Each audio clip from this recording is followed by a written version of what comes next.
ಗಾಯಕ ಸೋನು ನಿಗಮ ವಿರುದ್ಧ ಎಫ್ಐಆರ್ ಕೂಡ ದಾಖಲಾಗಿದೆ. ವಿಚಾರಣೆಗೆ ಹಾಜರಾಗುವಂತೆ ಪೊಲೀಸರಿಗೆ ನೋಟಿಸ್ ಅನ್ನು ಕೂಡ ಕೊಟ್ಟಿದ್ದಾರೆ.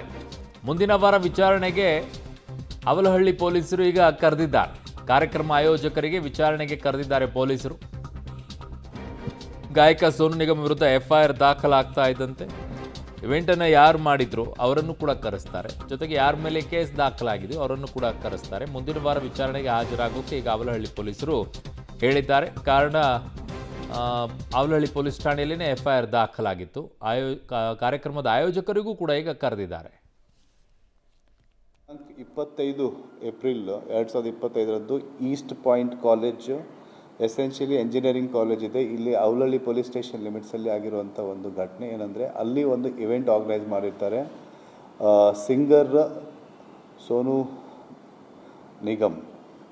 ಸೊ ಇವ್ರದ್ದು ಏನು ಶೋ ಇರುತ್ತೆ, ಆ ಶೋಗೆ ಬಂದಾಗ ಏನು ಪರ್ಫಾರ್ಮ್ ಮಾಡ್ತಾಯಿದ್ದಾರೆ ವಿವಿಧ ಸಾಂಗ್ಸ್ಗಳು, ಮಧ್ಯದಲ್ಲಿ ಒಂದಿಷ್ಟು ಏನು ಆಡಿಯನ್ಸ್ ಬಂದಿದ್ದಾರೆ ಅವ್ರಿಗೆ ಕನ್ನಡ ಸಾಂಗ್ಸ್ಗೆ ಇದು ಮಾಡೋಕ್ಕೆ ಅಂತ ತಿಳ್ಕೊಂಡು ಕನ್ನಡ ಅಂತ ಹೇಳಿದಾಗ ಅವರು ಒಂದು ಒಬ್ಜೆಕ್ಷನೇಬಲ್ ಸ್ಟೇಟ್ಮೆಂಟು ಮಾಡ್ತಾರೆ. ಅದು ಕನೆಕ್ಟೆಡ್ ಆಗಿಬಿಟ್ಟು ಅವಲಹಳ್ಳಿ ಪೊಲೀಸ್ ಸ್ಟೇಷನ್ ಲಿಮಿಟ್ಸಲ್ಲಿ ನಾವು ಒಂದು ಕೇಸನ್ನು register ಮಾಡಿದ್ದಾಗಿದೆ.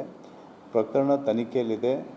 Considering the gravity of the case, inspector is investigating the case ಒಂದು.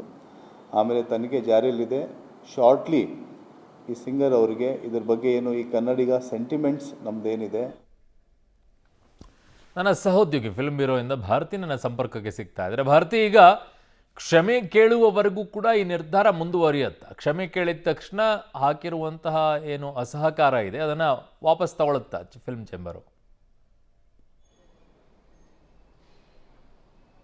ಹೌದು ಅರುಣ್, ಕನ್ನಡಿಗರ ಮೇಲೆ, ಕನ್ನಡ ಭಾಷೆಯ ಮೇಲೆ ದರ್ಪ ತೋರಿಸಿದ ಸೋನು ನಿಗಮ್ಗೆ ಇವತ್ತು ಫಿಲ್ಮ್ ಚೇಂಬರ್ ತಕ್ಕ ಶಾಸ್ತಿ ಮಾಡುವಂತಹ ಒಂದು ತೀರ್ಮಾನ ತಗೊಂಡಿದೆ.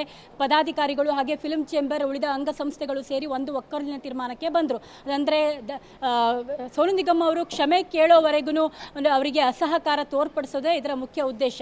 ಅಂತಂದರೆ ಯಾವುದೇ ರೀತಿಯಲ್ಲೂ ಅವರನ್ನು ಚಿತ್ರರಂಗದಲ್ಲಿ ಅವರ ಹಸ್ತಕ್ಷೇಪ ಇರಬಾರ್ದು, ಅದನ್ನು ಹಾಡಿಸಬಾರ್ದು. ಜೊತೆಗೆ ಯಾವುದೇ ಒಂದು ಖಾಸಗಿ ಕಾರ್ಯಕ್ರಮ ಇರ್ಬೋದು, ಯಾವುದೇ ರೀತಿಯಲ್ಲೂ ಕರ್ನಾಟಕದಲ್ಲಿ ಅವರ ಕಾರ್ಯಕ್ರಮಗಳನ್ನ ಶೋ ಇರ್ಬೋದು, ಯಾವುದೇ ಹಾಡಿನ ಶೋ ಇರ್ಬೋದು, ಕಾರ್ಯಕ್ರಮ ಇರ್ಬೋದು, ಯಾವುದೇ ಒಂದು ಶೋದಲ್ಲೂ ಅವರ ಹಾಡನ್ನು ಇಲ್ಲಿ ಕರ್ನಾಟಕದಲ್ಲಿ ಅವರು ಹಾಡಬಾರ್ದು. ಹೀಗಾಗಿ ಅಸಹಕಾರವನ್ನು ವ್ಯಕ್ತಪಡಿಸಿದ್ದಾರೆ. ಹೌದು, ಒಂದು ವೇಳೆ ಇವತ್ತೇ ಕ್ಷಮೆ ಕೇಳಿದ್ರೆ ಮುಂದೇನು ಅನ್ನೋ ರೀತಿಯಲ್ಲಿ ಹೌದು ಕೂಡ ಚರ್ಚೆ ಉಂಟಾಯಿತು. ಸದ್ಯಕ್ಕೆ ಒಂದಿಷ್ಟು ಜನರು ಅಂತಂದರೆ ಒಂದಿಷ್ಟು ಅಂಗಸಂಸ್ಥೆಗಳು ತೆಗೆದುಕೊಂಡ ತೀರ್ಮಾನದ ಪ್ರಕಾರ ಕ್ಷಮೆ ಕೇಳೋವರೆಗೂ ಮಾತ್ರ ಅಸಹಕಾರ ತೋರಿಸಬೇಕು ಅಂತಂತ.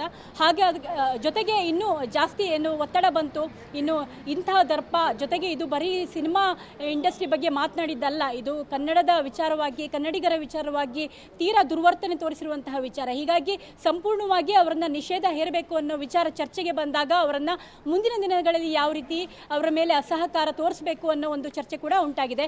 ಅವರು ಒಂದು ವೇಳೆ ಕ್ಷಮೆ ಕೇಳ್ದೇ ಇದೇ ರೀತಿಯಲ್ಲಿ ದರ್ಪ ಮುಂದುವರಿಸಿದ್ರೆ ಖಂಡಿತವಾಗ್ಲೂ ಜೀವನ ಪರ್ಯಂತ ಅವರಿಗೆ ಸ್ಯಾಂಡಲ್ವುಡ್ ಬಂದಾಗಿರುತ್ತೆ. ಅಂದರೆ ನಿಷೇಧ ಸಂಪೂರ್ಣವಾಗಿ ಜಾರಿಯಾಗುತ್ತೆ. ಒಂದು ವೇಳೆ ಕ್ಷಮೆ ಕೇಳಿದ್ರೆ ಇನ್ನೊಂದು ರೀತಿಯಲ್ಲಿ ತೀರ್ಮಾನ ಮಾಡಿ ಇನ್ನೊಂದು ಸಭೆ ಮಾಡಿ ಯಾವ ರೀತಿಯಲ್ಲಿ ಅವನ್ನ ಎಷ್ಟು ವರ್ಷಗಳ ಕಾಲ ನಿಷೇಧ ಮಾಡಬೇಕು ಬೇಡವೋ, ಅಥವಾ ಉಳಿದ ಅಂದರೆ ಕನ್ನಡ ಪರ ಸಂಘಟನೆಗಳು ಏನು ಹೇಳ್ತವೆ, ಉಳಿದ ಅಂಗಸಂಸ್ಥೆಗಳು ಏನು ಹೇಳ್ತವೆ ಅನ್ನೋದನ್ನು ತೀರ್ಮಾನ ಮಾಡಿಕೊಂಡು ಸಂಪೂರ್ಣವಾಗಿ ಅಸಹಕಾರ ತೋರಿಸ್ಬೇಕೋ ಬಿಡಬೇಕೋ ಅನ್ನೋದನ್ನು ತೀರ್ಮಾನ ಮಾಡಲಾಗುತ್ತೆ. ಅರುಣ್.